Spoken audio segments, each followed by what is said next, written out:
ॐ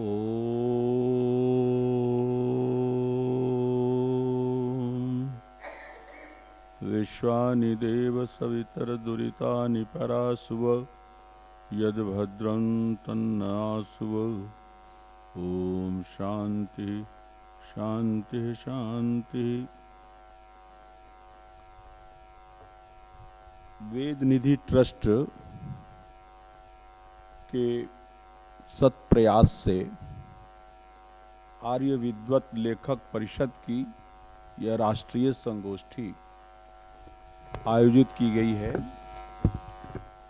और इसमें इस सत्र के प्रथम सत्र ही है और इसका विषय है आर्य समाज में वैदिक विद्वानों का कम होता महत्व तथा उसके दुष्परिणाम।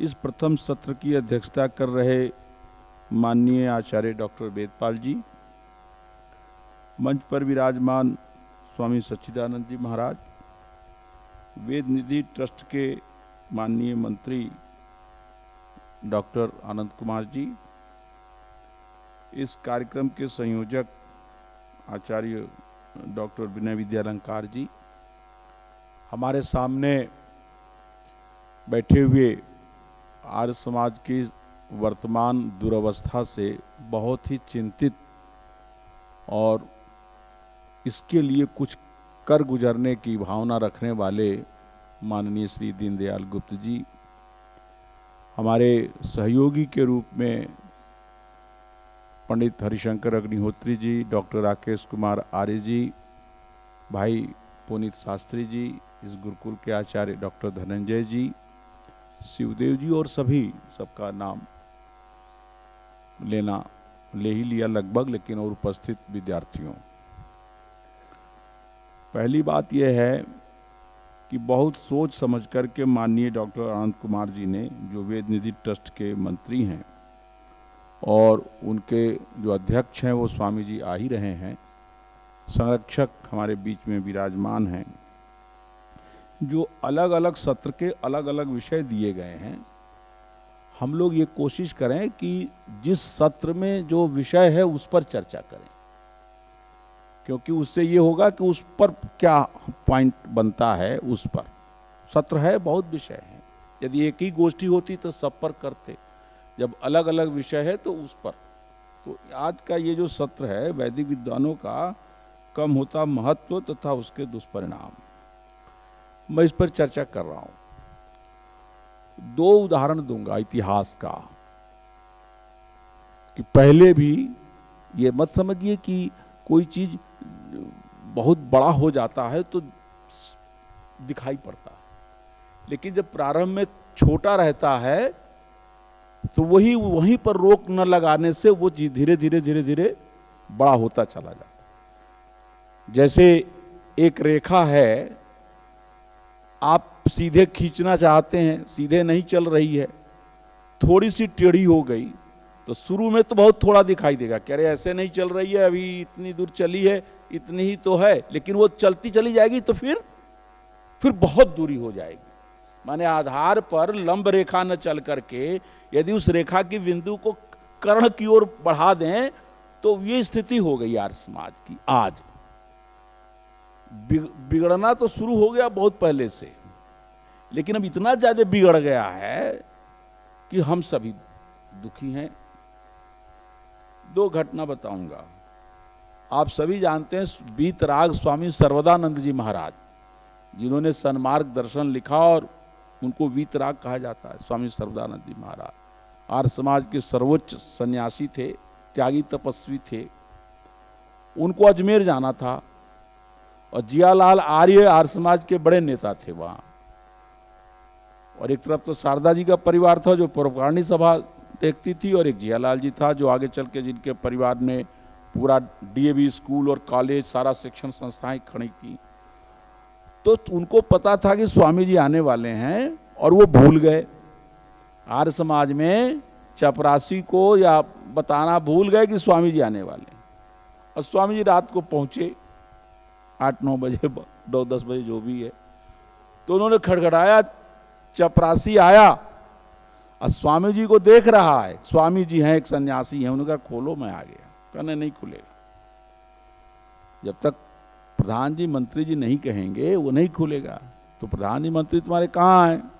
वो तो घर पर हैं। तो कैसे कहेंगे तुमको? तो मुझे पता नहीं।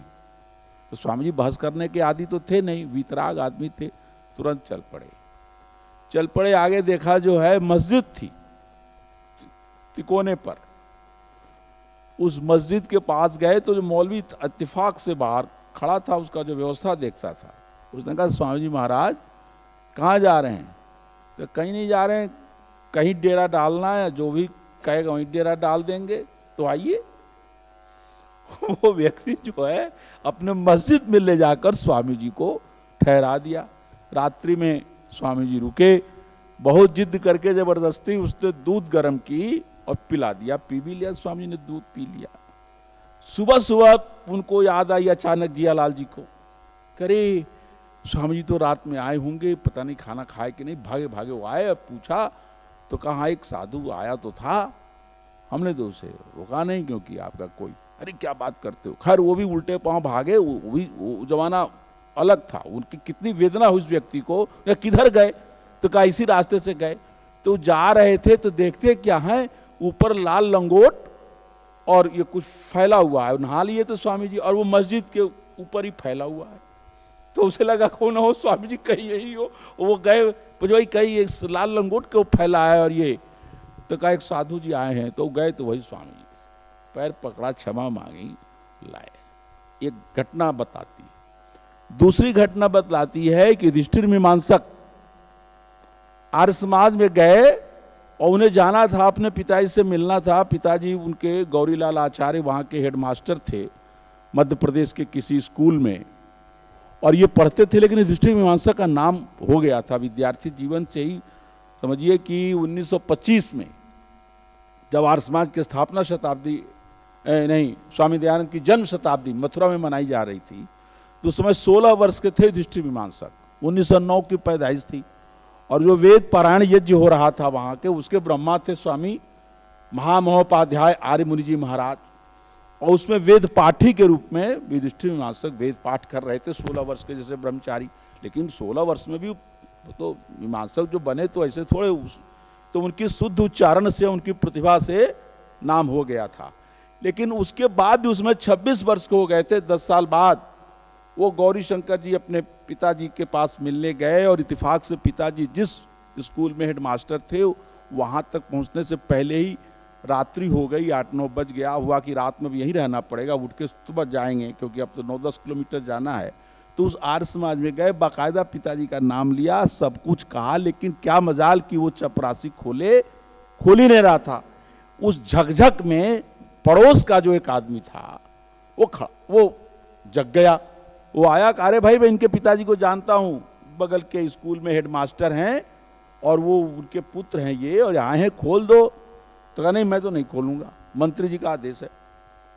अब क्या हुआ, वो व्यक्ति वो ले गया अपने घर में, अपने घर में जल्दी से कमरे को खाली कराया, उसमें अपने अब दो रहे हुए पत्नी बच्चे परिवार को और उसमें अपने में रखा। तो ऐसी घटनाएं एक नहीं अनेक घटनाएं, ये पुराने लोगों की घटनाएं बता रहा हूं। तो ये सोचने का सवाल है। एक जगत कुमार शास्त्री, आप लोगों ने बहुत नाम सुना होगा, जगत कुमार शास्त्री साधु सोम तीर्थ लिखते थे, बहुत बड़े उपदेशक थे आर्य समाज के। और यहाँ तक कि स्वामी दर्शनानंद जी के ग्रंथों का हिंदी अनुवाद उन्होंने बहुत किया। गोविंद राम हासानंद के वो प्रूफ रीडर भी थे, संपादक भी थे। आज नहीं, जब इनके हाथ में था विजय कुमार जी के पिताजी के समय से विजय कुमार जी के समय तक जितनी भी पुस्तकें गोविंद राम हासानंद से छपती थी उसका वो प्रूफ देखते थे और संपादन करते थे। उनके गोविंद राम हासानंद के प्रकाशों पर संपादक रूप उनका नाम लिखा हुआ है। उन्होंने खुद बताया कि जबकि पूरा दिन भर वो माने साल में बाहर रहते थे, फुल टाइमर उपदेशक थे, अचानक किसी ऐसे जगह पहुंच गए जहां उत्सव नहीं था लेकिन रात्रि व्यतीत करनी थी, नहीं खोला उस व्यक्ति ने। बगल में थोड़ी दूर पर देखा, पता लगा और कुछ है, तो लोगों ने उन्होंने पूछा कि कोई गुरुद्वारा है, तो कहा हाँ गुरुद्वारा है। तो गुरुद्वारा में गए और वो बिना किसी परिचय के, मैं एक उपदेशक हूँ, मैं आया हूँ, हाँ आइए आओ जी, और जैसा बोलते हैं उनको वो। तो ये घटनाएं बतलाती हैं कि हमारा बिगाड़ जो है बहुत पहले से हो गया है। आर्य समाज के प्रधान या मंत्री आज भी इसी स्थिति में हैं।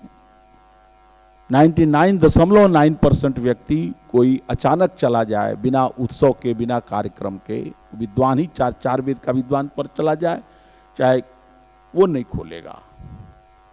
किसकी जिम्मेदारी है? संगठन की जिम्मेदारी है। जिस समाज की इकाई से जिला सभा बनती है और उसके बाद प्रतिनिधि सभा बनती है और शारदीय सभा बनती है, क्या इसकी इकाई ये दोष कहाँ से है? नीचे से लेकर ऊपर तक क्यों नहीं ऐसा कोई सर्कुलेशन है? क्यों नहीं ऐसा कोई आदेश है? ऐसा कुछ क्यों नहीं है? इसके लिए क्या किया जा सकता है? एक छोटा उपाय तो जैसे वेद निधि ट्रस्ट कर रहा है, देखिए इस काम को, ये बीज है। अब बीज के लिए कहा जाता है संस्कृत में अल्पारंभ क्षेम कर। बीज बहुत छोटा होता है और कोई कार्य थोड़े से आरंभ किया जाए तो बहुत अच्छा रहता है।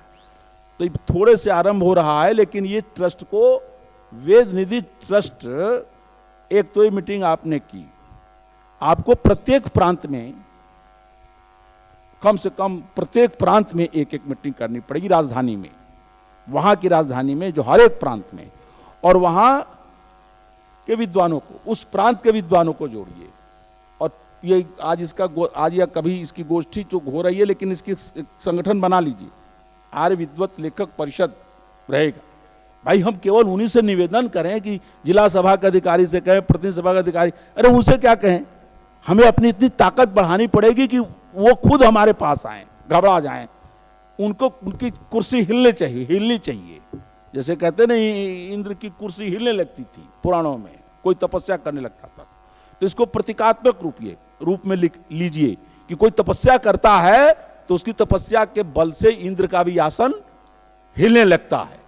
तो आप विद्वानों की इस प्रकार की मीटिंगें होने लगेंगी, इस प्रकार की विचारधाराएं चलने लगेंगी, हिलने लगेंगे लोग। महाभारत में आता है कि जब वंश परंपरागत ढंग से राज्य होते थे तो एक राजा वेन आ गया। वेन राजा दुष्ट था, राजतंत्र की व्यवस्था थी जहां की राजा का बेटा ही राजा बनता है, लेकिन उसकी दुष्टता से ऋषि लोग परेशान हो गए। तो ऋषियों ने ऐसी द्रोह पैदा कर दिया, अपने कार्यक्रमों से जनता में विद्रोह पैदा कर दिया और जन विद्रोह से राजा उतर गया। महाभारत की कथा। तो ये ठीक है कि वो जो हैं, हमें एक पहली बात ये कह देने कि ये मीटिंग किसी के न तो समर्थन में है न किसी के विरोध में। जो आर्य समाज की जो भी संगठन है, खास करके जो वो वाला संगठन इकाई आर्य समाज, वहां से लेकर के जिला सभा, प्रतिनिधि सभा, शारदीय सभा भी 2 हो गई है और हर जगह प्रतिनिधि सभाएं भी लगभग 2-2 हैं, कहीं कहीं जिला सभाएं भी 2-2 हैं। तो पहले तो हम लोग स्पष्ट ये करना चाहते हैं कि ये जो वेद निधि ट्रस्ट के माध्यम से जो ये गोष्ठी हो रही है, जिला सभा से लेकर के शारदीय सभा तक जो भी हैं, न उनमें से किसी भी अधिकारी के न तो हम विरोध में हैं न उनके समर्थन में।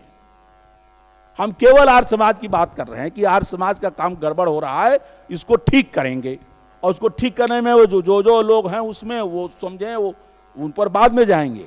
उनको हम दोष देना बाद में, मैं समझता हूं, करें। पहले अपनी ताकत हम बढ़ाएं। तो पहले तो हर एक प्रांत में हमारा ये काम होनी चाहिए, मीटिंग होनी चाहिए। राजधानी दिल्ली में कई बार होनी चाहिए और कम से कम 3 महीने में एक होना चाहिए। 1 महीना भी थोड़ा जल्दी हो जाएगा, व्यवस्था करना भी आसान नहीं है। और साल में 1 बार 2 बार करना तो बहुत कम होगा।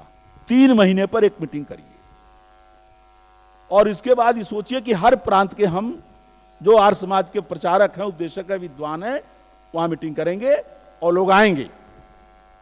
विद्वानों के अंदर जो प्रचारक हैं, उपदेशक हैं, उनके अंदर जो आग है, उनके अंदर जो भावना है, उसका असर पड़ेगा। उनकी तपस्या का असर पड़ेगा। ऐसा नहीं हो सकता कि असर नहीं पड़ेगा। उनकी मीटिंग का भी असर पड़ेगा। और उसका ये काम तो कायदे से शारदीय सभा का है, लेकिन नहीं कर रही। और राजा वेन नहीं काम करेगा, राजा गलत हो जाता है तो जनता भी तो विद्रोह होता है। और विद्रोह को विद्वान लोग, समाज के जो श्रेष्ठ वर्ग है, वही तो विद्रोह को बढ़ावा देता है, वही तो जनता को जागृत करता है। तो हम आर्य समाज के जो वैदिक विद्वान हैं, जो उपदेशक हैं, जो आर्य समाज के चिंतक हैं, और उसमें ये नहीं कि खाली उपदेश देने वाले भी लोग, उसमें वे लोग भी हैं जो कार्यकर्ता ही हैं, तो क्यों नहीं, वो किसी गुट के नहीं है, वो दिल से चाहते कि आर्य समाज काम। हमारे लाला जी बैठे हैं, दीनदयाल होंगे किसी ट्रस्ट में, हैं भी कई जगह, लेकिन ये उन सब से अलग हैं।